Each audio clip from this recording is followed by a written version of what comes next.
오늘 피스메이커라는 주제로 같이 말씀을 보기를 원합니다.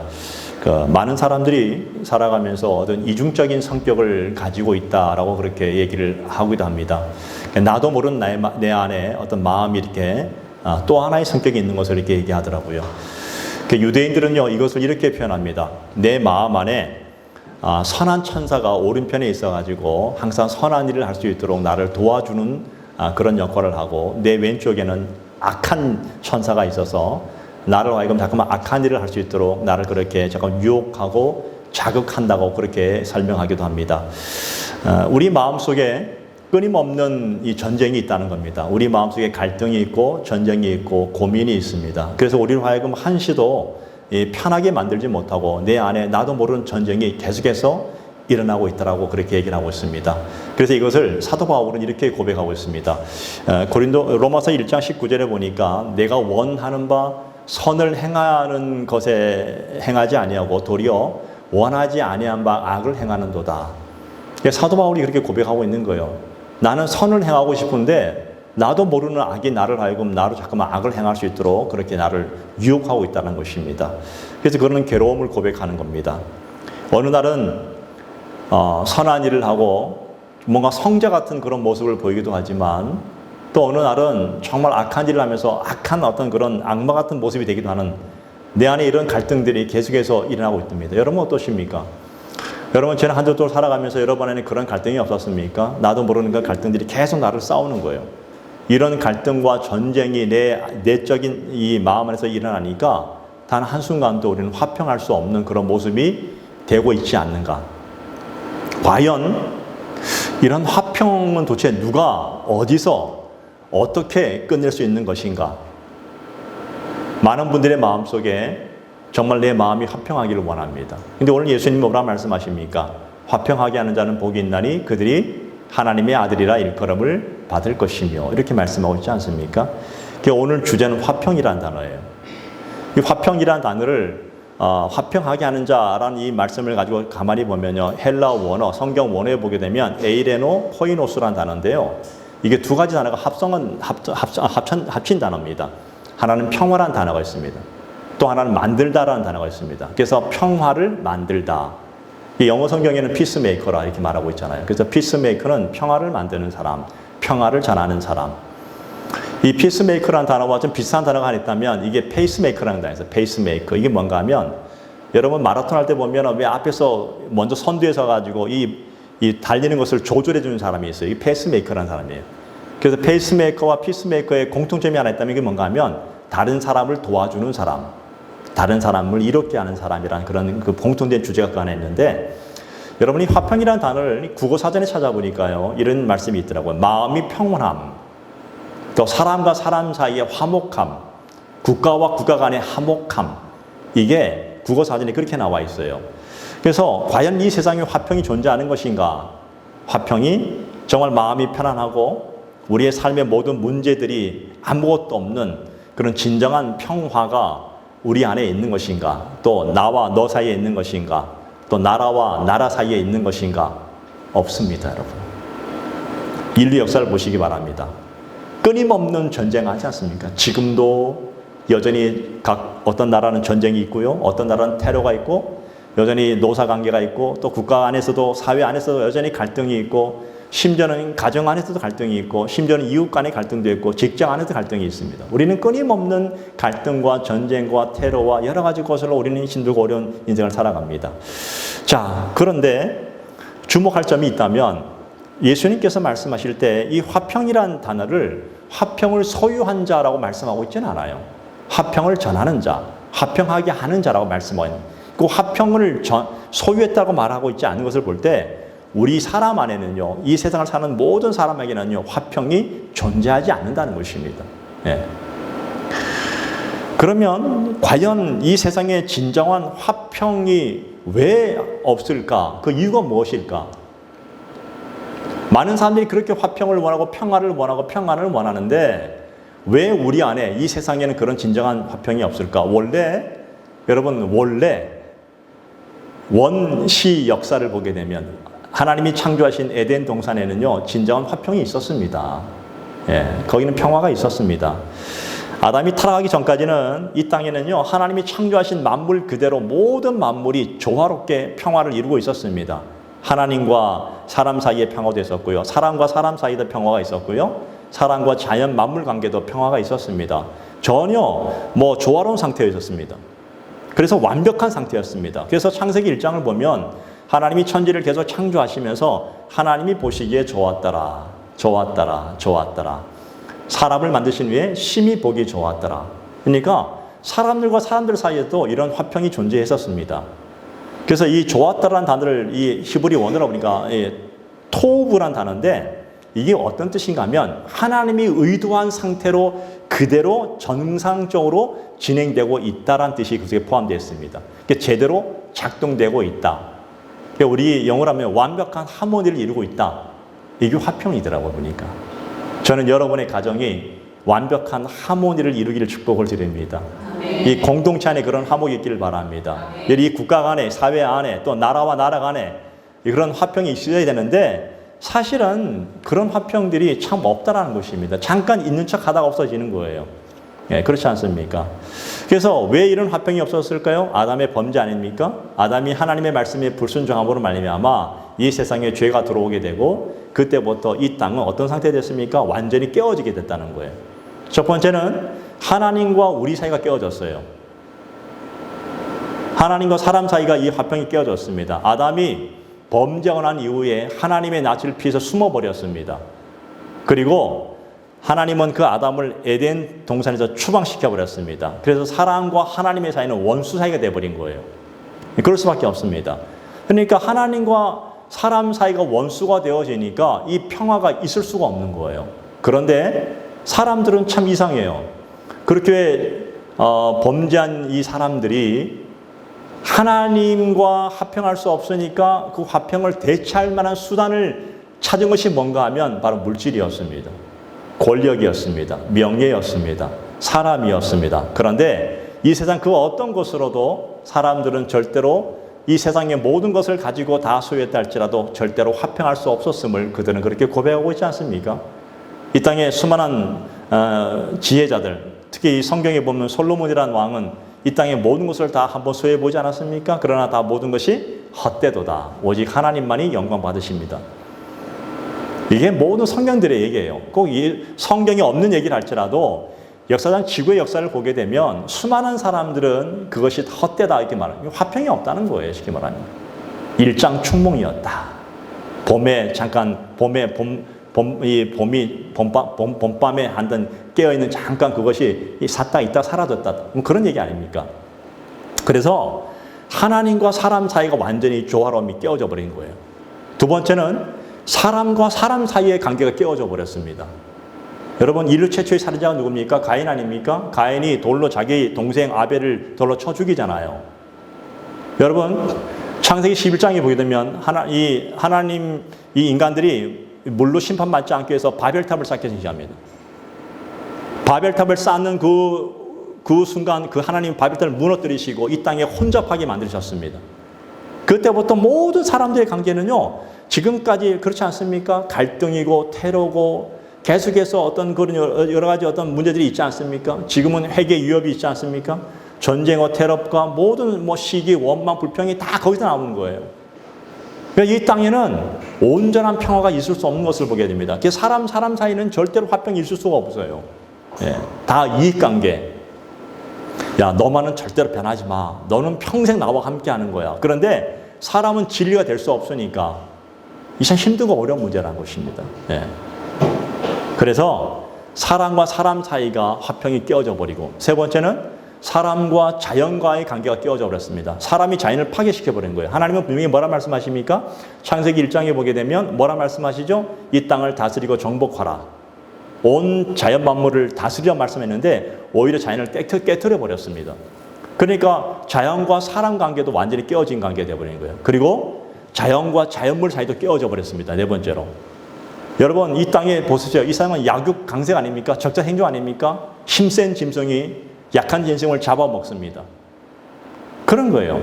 그러니까 에덴 동산에서는 존재하지 않던 법칙입니다. 여러분, 창세기 1장 30절에 보게 되면 원래 이 땅의 모든 짐승들과 하늘에 나는 새들과 이 땅에 기어다니는 모든 짐승들은 다 초식동물이었습니다. 하나님이 푸른 풀을 먹게 하셨다. 이게 푸른 풀을 먹을 거리로 주겠노라고 말씀해요. 그러니까 이 땅의 모든 짐승들은요, 절대로 고기를 안 먹었어요. 처음에는 모든 짐승들은 다 풀을 먹었어요. 근데 이 땅에 아담의 범죄로 말미암아 그때부터 깨어지면서 고기를 먹으면서 서로 잡아먹으면서 전쟁과 갈등과 위협들이 있게 된 거예요. 예. 그러니까 자연계도 기상이변이 있고 해충과 온갖 재앙들이 이 자연계에서 막 생겨나기 시작합니다. 그러니까 자연과 자연 사이에도 화평이 깨어져 버린 거예요. 예. 그 진정한 화평이 필요하다는 겁니다. 사람에게도 이 자연 만물에게도 그런 화평이 필요한데 과연 누가 그 화평을 줄 수 있을 것인가? 화평을 창조하신 분이 누구십니까? 하나님이십니다. 하나님만이 화평의 원본류예요. 그러니까 하나님과의 관계를 회복하는 것이 화평을 다시 소유할 수 있는 방법이에요. 어떻게 할 것인가? 사람의 힘으로는 할 수 없으니까 하나님이 한 길을 제시해 주셨는데 그분이 바로 예수 그리스도이십니다. 그 예수님이 우리 인생의 출발점이에요. 예수를 통해서 하나님께서 우리 하나님과 원수된 우리의 관계를 그 예수를 통해서 회복시켜 주시고 어떻게 했습니까? 하나님과 사람 사이를 연결하면서 다시 그 화평을 이어주는 연결자가 누구신가 하면 예수 그리스도이십니다. 성경에 보게 되니까 성경은 예수님을 화목제물이다 이렇게 말하고 있습니다. 여러분 구약시대 어린 양의 피로 죄인들이 성소에 나갈 수 있었던 것처럼 예수님의 속죄를 통해서 우리의 과거와 현재와 모든 죄가 다 깨끗하게 용서되어지고 하나님과 관계가 회복되어지고 그 죄가 다 없어지면서 다시 원래 하나님이 창조하신 원형 그대로 하나님과의 관계를 회복할 수 있는 유일한 길이 바로 예수 그리스도의 화목제물이었습니다. 로마서 3장 23절 26절에 보게 되면 이렇게 말하죠. 모든 사람이 죄를 범하였음에 하나님의 영광에 이르지 못하더니 그리스도 예수 안에는 성령으로 말미암아 하나님의 은혜로 값없이 의롭다 하심을 얻은 자가 되었느니라. 또 이렇게 말씀하십니다. 예수를 하나님이 그의 피로써 믿음으로 말미암는 화목제물로 세우셨으니, 그러니까 예수 그리스도를 화목제물로 세우셨다는 거예요. 그래서 그 예수를 믿는 자마다 누구든지 의롭다함을 얻게 되었다는 것입니다. 그냥 이루어진 것이 하나도 없어요. 예수님의 거룩한 희생이 있었습니다. 그분의 화목제물로 말미암아 우리는 하나님과 화목할 수 있는 관계, 화평할 수 있는 관계가 되어졌다는 것이죠. 그래서 누구든지 예수 그리스도를 나의 구주로 영접하는 순간 우리는 더 이상 하나님과 원수가 아니라 하나님과 진정한 자녀 관계로 회복되어지면서 교제가 회복되어지고 축복이 회복되어지고 하나님의 자녀로서의 특권을 온전히 회복할 수 있게 되었다는 것입니다. 비록 지금 여러분이 이 땅에 살고 있지만 여러분이 예수 그리스도로 말미암아 하나님과 원수가 아니라 뭐라고요? 화평한 관계가 되었다는 것입니다. 예. 그래서 예수로 말미암아 하나님의 관계가 회복된 자를 그때부터 우리 뭐라 부릅니까? 피스메이커라 부르는 거예요. 그때부터. 예. 창세기 1장 28절에 말한 것처럼 너희가 이 땅을 정복하고 다스리라. 모든 사물의 이름을 다 지게 하여 주셨습니다. 그러니까 그런 관계가 회복되어진 거예요. 예. 그래서 여러분의 입술에 나오는 그 말의 권세가 생겼습니다. 여러분이 누군가를 축복하면 축복이 그대로 전해질 것이고 여러분이 누군가를 저주하면 그 저주가 그대로 전해지는 입술의 권세를 허락해 주셨다. 어떻게? 예수 그리스도로 말미암아 그 권세를 허락해 주셨다는 것입니다. 여러분들을 화평의 도구로 여러분을 세워주셨다. 그럼 어떻게 우리가 사람들에게 이런 화목을, 이런 화평을 전할 수 있게 됐을까요? 두 가지 방법이 있습니다. 첫 번째는 예수 그리스도를 전함으로 화평하게 할 수 있습니다. 이게 유일한 방법이에요. 하나님이 오늘 예수님을 통해서 우리와 하나님의 관계를 화목하게 하신 것처럼 우리가 다른 사람들을 어떻게 예수 그리스도를 전함으로 그들로 하나님과 화목하게 할 수 있는 방법. 화평은 마음의 평안 아닙니까? 또 어떤 삶의 평안 아닙니까? 그래서 마음의 평안이 먼저 이루어져야 되는 거예요. 마음의 평안이. 그래서 참 예수 그리스도를 내가 먼저 믿는 순간 내 안에 진정한 평안이 이루어지고 그 평안을 받은 사람은 또 다른 누군가에게 그 평안을 전해줄 수 있는 피스메이커가 된다는 것입니다. 그러니까 여러분들이 오늘 이 자리에 또 이곳에서 예배하는 여러분들은 피스메이커로 오늘 이 땅에 존재하는 것입니다. 이게 여러분이 주어진 하나님의 유일한 사명이에요. 예. 이런 유일한 사명을 주신 분이 누구라고요? 예수 그리스도이십니다. 예. 오늘 사도 바울이 이런 복음을 전하는 것을요, 뭐라고 표현했냐면 중매쟁이다, 이렇게 중매쟁이래요. 여러분 고린도후서 11장 2절에 보게 되면 이렇게 말씀하죠. 내가 하나님의 열심으로 너희를 위하여 열심을 내노니 내가 너희를 정결한 처녀로 한 남편인 그리스도께로 드리려고 중매함이로다. 여러분 우리 살아가면서 세상에서 누군가를 이렇게 소개하는 것도 굉장히 조심스럽지 않습니까? 그렇지 않아요? 오늘 사도 바울이 그렇게 얘기하는 거예요. 복음을 전하는 것을, 내가 누군가의 예수 그리스도를 통해서 화평을 전해주는 것을 중매장기로 신중하게 전하는 거예요. 예. 정말로 아주 열심으로, 본문에 보니까 내가 하나님의 열심으로 너희를 위하여 열심을 내노니, 예. 너희를 정결한 처녀로 한 남편인 그리스도께로 드리려고 중매함이로다. 어떻게 중매하기를 원하십니까? 여러분의 가정의 식구들을 예수 그리스도 앞에 중매해 주시는 겁니다. 여러분의 이웃들을 중매하시는 겁니다. 여러분의 동료들, 여러분의 누군가 알고 있는 사람들을 그렇게 열심히 중매하는 거예요. 예. 중매하는 사람은 왜 중매합니까? 내가 그 사람 믿을 만하기 때문에 중매하는 거 아닙니까? 양가를 통해서 믿을 만하잖아요. 오늘 예수 그리스도는 믿는 분 아닙니까? 그건 믿을 만한 분 아닙니까? 그 예수 그리스도에게 그 다른 누군가를 중매해 주는 거예요. 야, 믿어봐. 이게 화평의 전달자, 피스메이커라는 것입니다. 두 번째로는 예수 그리스도의 사랑과 용서를 실천함으로써 우리는 화평을 전해줄 수 있습니다.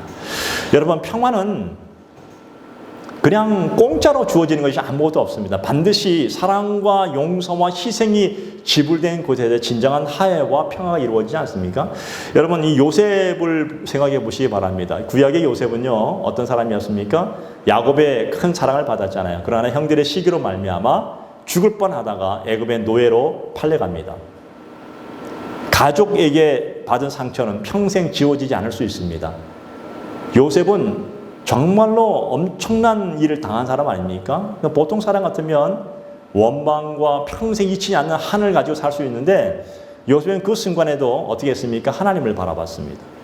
하나님이 그의 인생을 만들어 가십니다. 그리고 하나님이 만들어 가시는 가정 속에서 드디어 애굽의 총리가 되어졌습니다. 그 이집트의 총리가 바로 왕 다음에 2인자가 되어버린 거예요. 근데 어떤 일이 벌어졌냐면 이 가나안 땅에 흉년이 들었습니다. 그래서 가나안 땅뿐 아니라 모든 애굽을 제외한 애굽 땅뿐 아니라 모든 땅들이 다 흉년이 되니까 애굽이 그동안 이 곡식을 비축해 두잖아요. 요셉의 형들이 그 곡식을 사기 위해서 애굽으로 온 거예요. 그래서 요셉을 만나게 됩니다. 만나는 순간 철천지 원수를 바라보듯이 막 원수를 갚았다면 그 야곱의 집안은 완전히 콩가루 집안 되는 겁니다. 완전히 박살나는 거잖아요. 근데 그렇게 하지 않았습니다, 여러분. 예. 울분을 표현할 수 있고 복수할 수 있는 그런 형들에게 그런 마음을 표현하고 이것은 하나님의 뜻이었다고 말하고 있습니다. 화평을 주는 거예요. 그런데 요셉의 아버지 야곱을 보게 되면요, 이 야곱은요 4명의 부인이 있었습니다. 그러니까 이 형들은요 다 4명의 부인들 사이에 대한 이복 형제들이에요. 이게 얼마나 복잡한 집안입니까? 근데 여기서 만약에 요셉이 원수를 갖겠다면요 더 이상 이 하나님의 뜻이 야곱을 통해서 이루어지지 않을 수 있는 그런 상황 아니었습니까? 그런데 요셉은 그 순간 그 형들을 깨끗하게 용서해주고 그 가족들을 전부 다 자기가 살고 있는 애굽으로 불러들여서 어떻게 했습니까? 그 가족들이 편히 살게 해주고 400년 후에는 큰 민족으로 발전하는 그 모습을 보여주고 있지 않습니까? 이게 바로 사랑과 용서 아닙니까? 요셉은 그 가정의 진정한 화평을 전해주는 피스메이커였습니다. 네. 여러분 진정 화평을 원하십니까? 여러분 평화를 원하십니까? 여러분 진정 그런 화평을 원하신다면 다른 사람이 나에게 무엇인가를 해주기를 바라지 마십시오. 오늘 적어도 예수 그리스도를 믿는 성도라면 내가 하나님 앞에서 그런 화평의 전달자로 피스메이커로 부름을 받은 사명자라고 인식하시고 내가 그 예수 그리스도를 전하고 용서하면서 그 사람이 다가가시기 바랍니다. 여러분의 가정 안에 다가가시기 바랍니다. 여러분의 이웃에게 다가가시기 바랍니다. 여러분의 누군가에게, 알고 있는 누군가에게 먼저 다가가시기 바랍니다. 여러분이 그런 사명자지 누군가가 내게 다가오기를 바라지 마세요. 그건 사명자가 아니에요. 내가 다가가는 것입니다. 남들에게 기대하지 마십시오. 저는 목회하다 보니 그런 게 있어요. 저는 기대감이라는 게 항상 있어요. 내가 너무 기대하다 보면, 기대감에 못 미치면요, 내가 혼자 속상해가지고 끙끙 앓아버려요. 그런 게 있잖아요. 그죠? 여러분, 그럼 기대하지 마세요. 내가 그 사람에게 먼저 다가가서 그리스도의 사랑과 용서를 하는 순간 영광은 하나님 받으시고, 그 사람과 나 사이, 그 사람과 하나님 관계가 온전한 화평이 이루어지는 놀라운 일들을 보게 될 줄로 믿습니다. 실제로 우리 기독교 역사를 보게 되면 우리나라도 마찬가지 아닙니까? 유명한 손영환 목사님도 그러지 않았습니까? 예, 원수 같은 사람이었지만 자기 아들로 삼고 화평을 전해주고 그 일을 통해서 하나님 영광 받지 않았습니까? 우리는 그런 사람이에요. 내가 죽을 때까지 당신을 용서할 수 없어요. 그 얘기는 지금 사명자가 아니라는 거예요. 하나님께 화평을 받은 자의 모습이 아니라는 거예요. 나는 하지 못하지만 내가 예수 그리스도에게 그런 화평을 받았다면 나도 그런 화평을 전달해 줄 수 있는 것은 누구나 할 수 있습니다. 여러분들이 그런 사랑과 용서를 전달해 줄 수 있는 피스메이커가 되기를 간절히 축복을 드립니다. 여러분, 사도 요한을 보십시오. 이게 예수님의 제자 사도 요한은요, 우리의 아들이었습니다. 우리의 아들이 뭔 뜻인가 하면 성격이 불같은 사람이란 것이에요. 엄청나게 불같은 사람이에요. 그래서 요한은 한때요, 누가복음 9장 54절에 보게 되면 자신들을 따르지 않는 사람들에게서 하늘에서 불이 내려서 저들을 태워버리게 해주시옵소서 할 정도로 요한은 그렇게 불같은 사람이었습니다. 그런데 나중에 그가 어떻게 했습니까? 부활하신 예수를 만난 후에 어떤 일이 벌어졌습니까? 사랑의 사도로 변한 거예요. 그 불같은 성격이 싹 사라져버리고 예수 그리스도의 사랑과 용서를 충분히 받아서 요한 1, 2, 3서 요한 계시록까지 성령의 감동으로 쓰이는 사랑의 사도가 됐습니다. 별명이. 저는요, 제 마음속에 늘 이런 고민이 하나 있었어요. 사람은 변할까? 사람의 성격은 변할까? 저 사람 예수 믿었는데 진짜 변할까? 근데 아무리 봐도 변하지 않은 사람이 너무 많은 거예요. 근데 성경을 보면 변하다라는 겁니다. 진짜 예수 만나면 변합니다. 어떻게 변할까요? 예수 그리스도의 성품으로 변합니다. 사랑과 용서예요. 그래서 요한은요, 요한일서 4장 10절로 11절에 이렇게 말합니다. 사랑은 여기 있으니 우리가 하나님을 사랑한 것이 아니요 하나님이 우리를 사랑하사 우리 죄를 속하기 위하여 한목제물로 그 아들을 보내셨습니다. 사랑하는 자들아, 하나님이 이같이 우리를 사랑하셨은즉 우리도 서로 사랑하는 것이 마땅하도다. 서로 사랑하는 것이 마땅하대요. 이게 선택이 아니에요. 필수예요. 서로 사랑하는 것이 마땅하도다. 목사님, 저는 저 원수 같은 사람이 있는데 절대 용서 못해요. 서로 사랑하는 것이 마땅하도다. 우리는 하나님과 원수였어요. 예수님의 그 화목제물로, 예수님의 그 피 흘림으로 우리는 예수 그리스도의 이름으로 하나님과 화목이 되어졌다면 우리도 그런 사랑을 받았으니까 너희가 서로 사랑하는 것이 마땅하도다. 먼저는 내 남편을 용서하시기 바랍니다. 이 얘기는 여러분이 꼭 부부싸움 했다는 그 뜻이 아니라 가정에 가장 가까이 있는 사람을 용서하라는 거예요. 가장 가까이 있는 가족들을 용서하고 용서했으면 깨끗이 잊어버리는 거예요. 될 만하면 또 옛날에 또 그런 일이 있었죠. 또 얘기하면 안 돼요. 잊으면 끝나는 거예요. 그건 사단이 주는 생각이라는 거예요.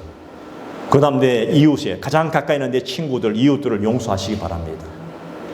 나와 관계 있는 사람들을 용서하시기 바랍니다. 나는 못하지만 내가 그렇게 용서함으로 인해서 하나님의 사랑을 실천하는 피스메이커가 된다는 겁니다. 오늘 그러라고 여러분을 불러주신 거예요. 마땅하도다.